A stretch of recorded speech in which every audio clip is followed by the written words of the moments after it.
du joystick. Donc on peut passer par là. D'ailleurs, j'ai pas besoin du ORD. Donc on est sur input prompt et on est sur sur TSVG.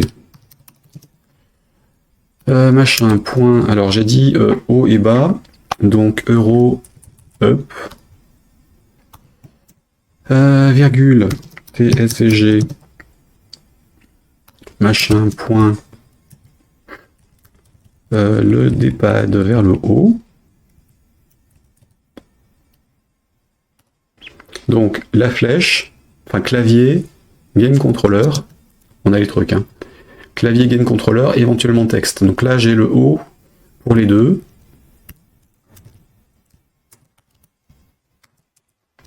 Faut pas oublier ça dans mon cas. Normalement. C'est l'indice du stockage. Donc là j'ai up, j'ai down.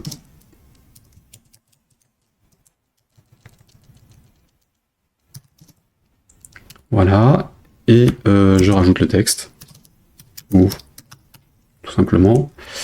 Et j'en aurai un pour le select. Donc select, c'est la touche échappe, par exemple. Pardon, space, mettons.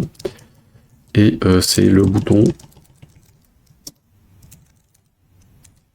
A du joystick.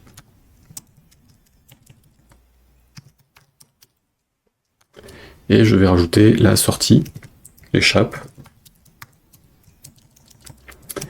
Donc ces touches échappe. Et X sur le joystick par défaut pour sortir du truc, qui active le bouton qui a le cancel. F9. Alors les L-bar, il n'y a pas besoin de l'effacer, puisqu'en fait, à chaque fois qu'on affiche quelque chose qui s'en sert, on la réinitialise. J'ai bien mes composants en bas à droite. Hein. Il a trouvé le joystick, donc il m'affiche les éléments ici, avec les éléments du joystick. Si je débranche mon joystick, il va détecter qu'il a été débranché, à un moment ou un autre. Voilà. Là, il affiche le logo disant qu'on a perdu le gamepad. Et là, j'ai les images du clavier utilisables. Évidemment, ce truc-là ne serait pas à remplir si on est sur iOS ou Android. Puisqu'on n'a pas les notions de flèche, mais on aurait quand même le joystick. Donc ça, il faut que je gère l'automatisme. En attendant, on peut se contenter de le conditionner si on veut, ou ne pas le mettre du tout. De toute façon, les manipulations sont quand même assez intuitives sur un truc comme ça. J'ai donc mon écran d'accueil qui est fait. L'écran crédit. Ce sera juste une boîte de dialogue. Donc on va mettre un rectangle avec un contour. Ce sera très moche, mais ce sera suffisant, des rectangles. Voilà, je ne me préoccupe pas de la taille des écrans, hein. Je pars du principe que je suis sur Windows Mac Linux, que j'ai un écran suffisamment grand. Ça, on va dire que c'est comme ça. On va dire qu'on met un vertical scroll dedans pour le texte. On va dire qu'on a un texte. Alors attention, pas T-label. Le T-label il est stylé, le T-texte n'est pas stylé. Comme ça, je peux ne pas dépendre de l'autre. T-texte, il est là-haut avec en top et en auto size. Vertical scroll, il est en client. Et le rectangle, on va mettre un contenu. Hein, donc le rectangle, ce sera... alors je pourrais mettre une image si j'ai envie. On va dire que mon rectangle, il a un padding de 10 autour. Voilà, et... enfin, dedans. Et... stroke. On va dire qu'il a un arrondi, j'aime bien les arrondis. 20 pour 10. Voilà, le contour, il sera en jaune.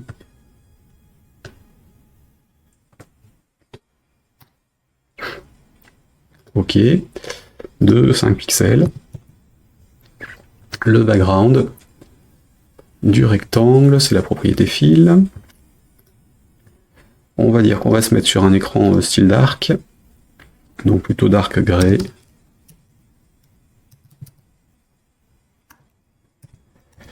Dark gray, green, machin. Mettons ça. Et notre texte, il sera en blanc par contre.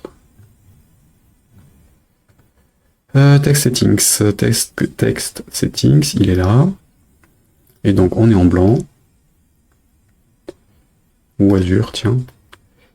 Azur en centré, non, il sera en leading.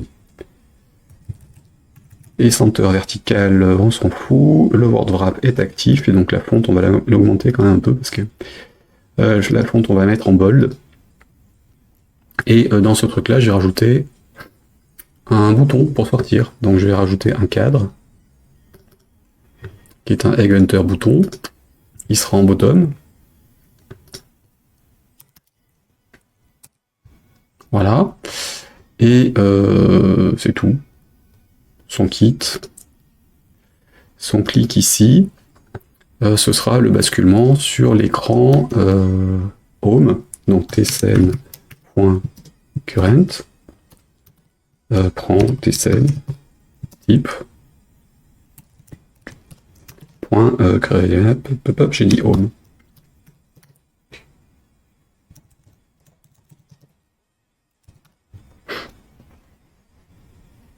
Voilà, j'ai plus qu'à mettre le texte. Alors le texte, je vais le faire dans le show, je vais le faire qu'une fois, ou dans la traduction. Mettons la traduction, comme ça il se redéclenchera s'il y a un changement de langue. Là, je CTRL-C. Donc mon texte 1, point virgule. Alors ne pas oublier l'ancêtre, hein, sinon ça ne remontera pas sur l'arborescence. Texte 1.text. Va prendre pour valeur. Alors j'aurais besoin dans cette unité-là de mes trucs qui sont dans la boîte de dialogue à propos. J'ai besoin simplement de récupérer ça, ou plutôt je vais récupérer directement les textes que j'ai mis dans la traduction, donc ce sont ces deux trucs-là.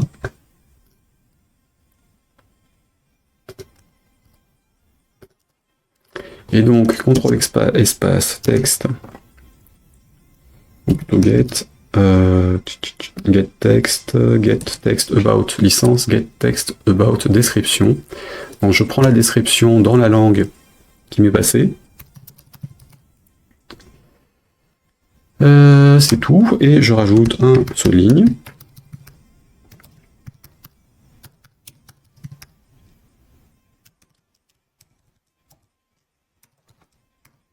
Et tant qu'à faire, je remets des soulignes derrière aussi pour m'assurer que l'ascenseur fonctionne correctement. Et donc là, on est la description, la licence. Ça se traduit tout seul. S'il y a un changement de langue dans une option, bah, en fait, il va déclencher l'appel de tous les trucs qui font faire la traduction partout à l'écran. Et donc, ça se répercutera, à condition évidemment de le gérer dans les éléments qui doivent le gérer. Ça, c'est bon pour lui. Et pareil, c'est du texte. Donc, mon bouton que j'ai pas appelé quitter, donc je vais rappeler mon bouton quitter ici quand même. C'est plus propre.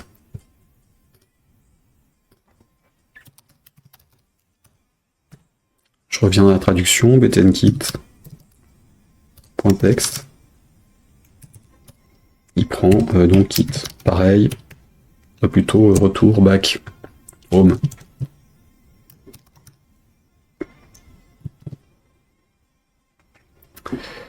Même chose, il faudra gérer le texte selon qu'on est en français ou autre chose. Ah, petit exemple, non, pas petit exemple. Donc j'ai ma traduction, c'est bon. Maintenant, bah, mon bouton, il faut pouvoir l'utiliser avec le clavier et le contrôleur de jeu. Donc, comme pour l'autre, hein, je vais recopier ce que j'ai dans ma scène de menu. J'ai besoin de ces deux trucs-là, ces trois trucs-là.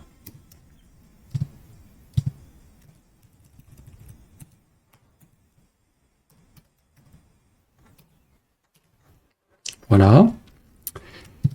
Et donc, dans le show scene, pardon, j'ai simplement ça.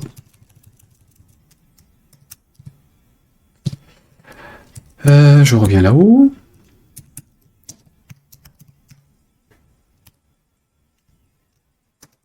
Ne pas oublier le hide. Donc dans le hide, j'efface mes TUI éléments .current.remove layout. Et là, je colle ce que je viens de faire. J'ai un seul bouton, j'ai pas besoin de cette notion-là de add control. Hein. Mon bouton quitter, c'est à la fois le bouton par défaut et le bouton de sortie. Et il n'y a pas d'autres boutons autour. J'ai pas d'option de déplacement, j'ai juste le kit. Donc je peux faire les deux à la fois. On va juste laisser le select. Même si ça fonctionnera aussi avec le exit. F9.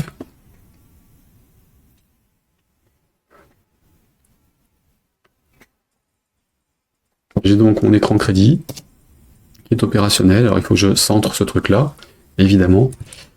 J'ai qu'un seul bouton, c'est lui qui a la flèche. Hein. Alors, par contre, l'ascenseur, il faut le gérer à la main. Là, j'ai pas encore implémenté l'ascenseur comme ça. On va faire échappe et échappe. C'est très moche, c'est très très moche, mais ça fonctionne. Donc là, mon rectangle, il est centré pareil que le reste. Et on va dire qu'il va faire du hauteur 500, largeur 500 aussi. Ouais. Et le vertical le bouton ici, je vais lui mettre une marge autour parce que c'est trop proche du reste.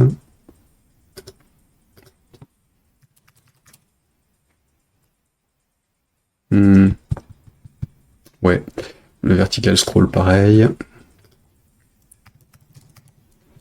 Et donc mon rectangle, je vais réduire le padding à 5, comme ça fera 10 autour. F9.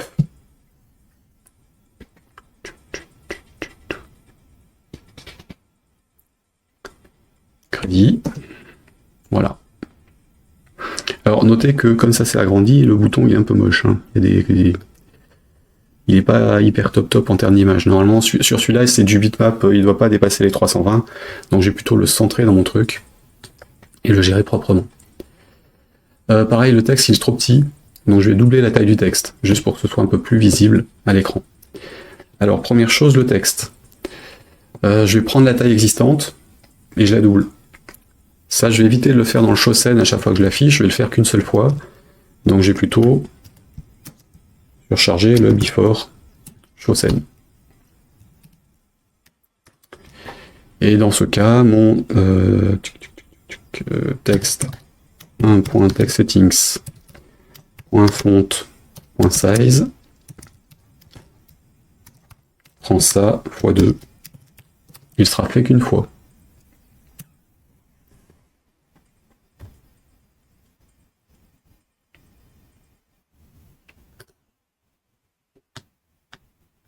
C'est pas forcément idéal en termes de taille.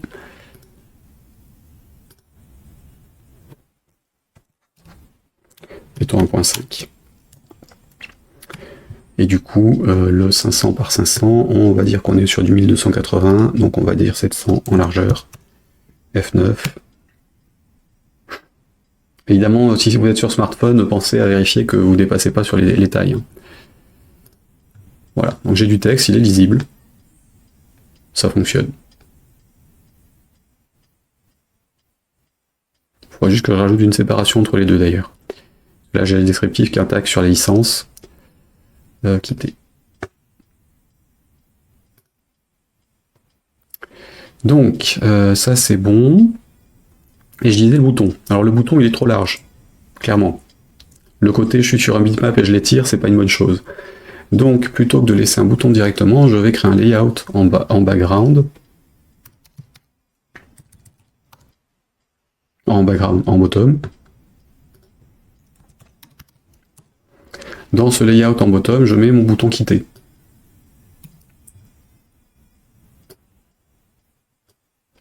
Et ce bouton, bah, il sera plus comme ça, il sera en centré. Hop, et je vais le mettre la largeur maxi qui est de 320 sur celui-ci. Ensuite, mon layout, bah, il va prendre les propriétés que j'avais mis sur le bouton, c'est-à-dire les marges. Bon, normalement, c'est du 320 par 50, donc là, il doit être au moins en 320 par 50. Et donc, je remets des marges pour l'avoir au bon endroit. Mon bouton n'est plus étiré, il est la taille standard qu'il doit avoir de base, si je veux que mon image fonctionne correctement.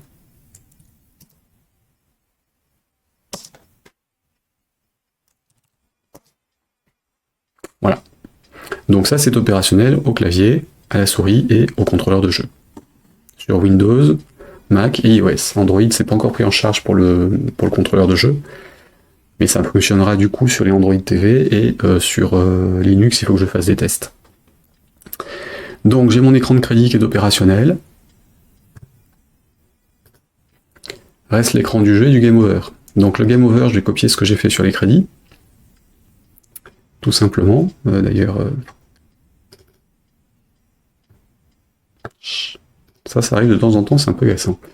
Je copie ça.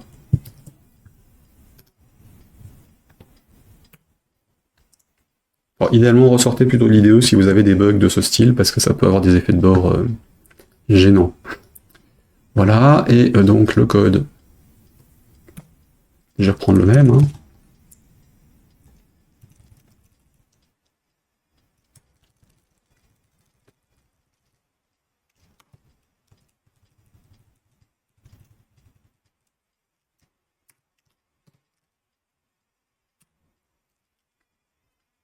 J'ai pris à partir d'où?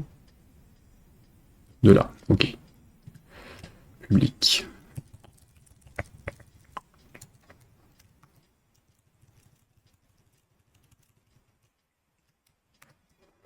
Voilà, donc ma taille de texte est bien augmentée, tout ça c'est bon. Évidemment, on n'est plus sur T7 crédit, hein, on est sur la bonne. On est sur ça.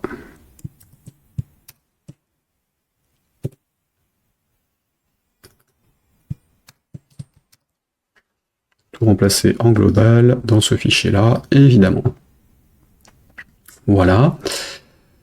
J'ai qu'un seul bouton sur la scène de Game Over, c'est bon. Toi, je peux ressortir. Ça c'est bon, j'aurais pas les histoires de texte de licence. Hein. C'est plutôt vous avez perdu. Fin du jeu.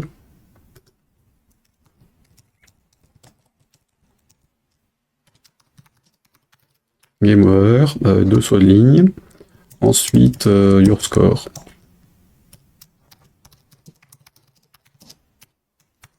Voilà, et le score il est récupéré de la gestion des scores, donc Game Data. Et donc on est sur T Game Data .current, ou plutôt .default. On peut en avoir d'autres. Et .score, .toString.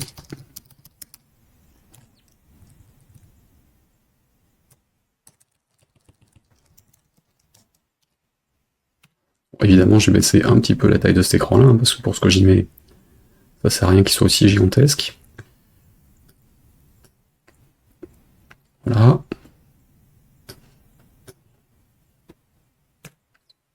Et j'ai donc mon écran Game Over.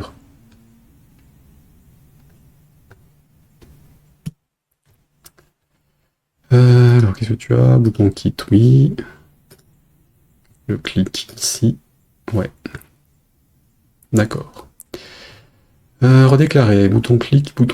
Pourquoi 2 fois?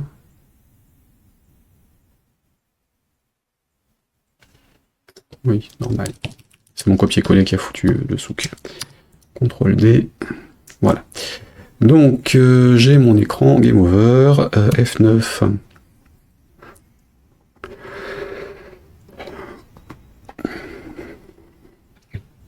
Donc évidemment, je ne peux pas le tester tel quel, il faudrait que j'aille dessus, donc pour le tester, c'est simple, constante.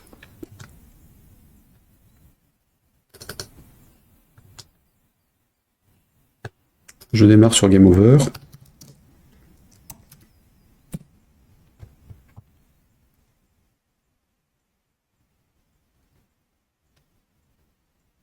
Voilà.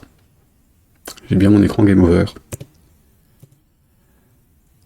Et je vais donc centrer mon contenu. Le texte, il sera plus en gauche, il sera au centre. Ici. Center.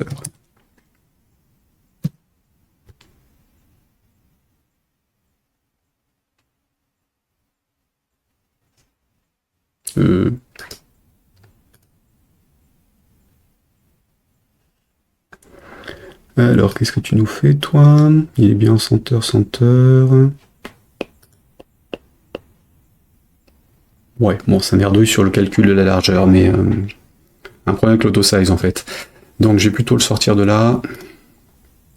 CTRL X, je vais te le mettre dans le layout. CTRL V. Oups, je l'ai fait sauter. Tant pis.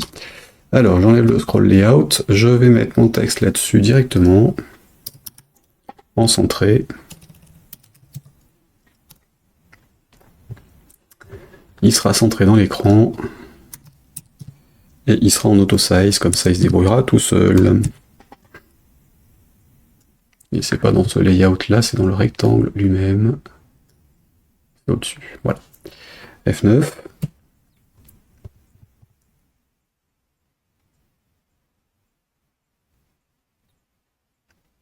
Bon, problème de largeur, évidemment.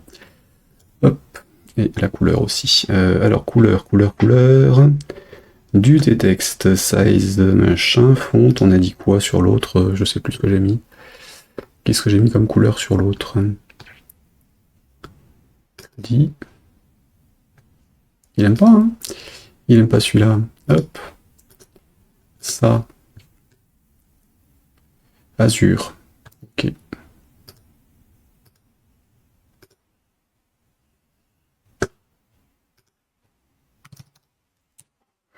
Voilà.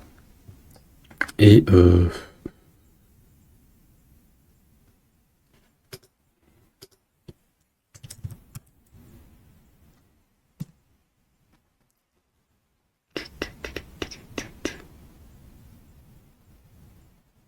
voilà. Échappe. J'ai donc ma scène de sortie qui est bonne. Évidemment, il faut mettre le calcul. Hein. Le background, on n'y touche pas. Ça, j'ai plus besoin d'y toucher. Ça, c'est bon. Le home, j'y touche plus non plus. Les constantes, on va basculer sur home, donc, maintenant. Par défaut. La scène de jeu, je peux la tester directement, donc j'ai pas besoin de... Je peux passer par l'accueil pour tester le jeu. Le background. Alors si je pars sur du jaune et du vert machin moche, je vais quand même mettre autre chose ici. Alors je pourrais mettre une animation ou des trucs qui bougent à l'écran. Hein. Je vais plutôt mettre un fond noir.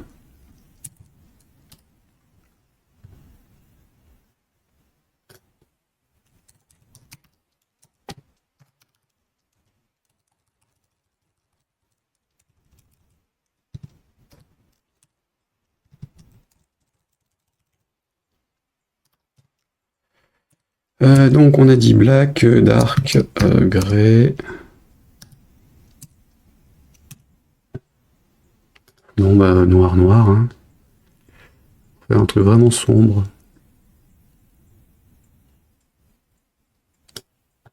Midnight Blue. Ouais, c'est pas trop agressif ça. Ça devrait le faire. Donc je vais rester là-dessus pour le fond.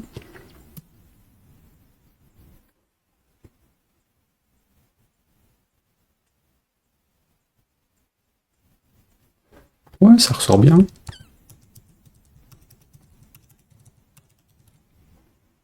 Ça ressort bien, c'est bon. Alors, même chose, je vais personnaliser aussi la barre de help. Ça c'est ok. Je peux sortir du background. La barre d'aide, elle s'affiche en premier sur le home. Je vais la personnaliser,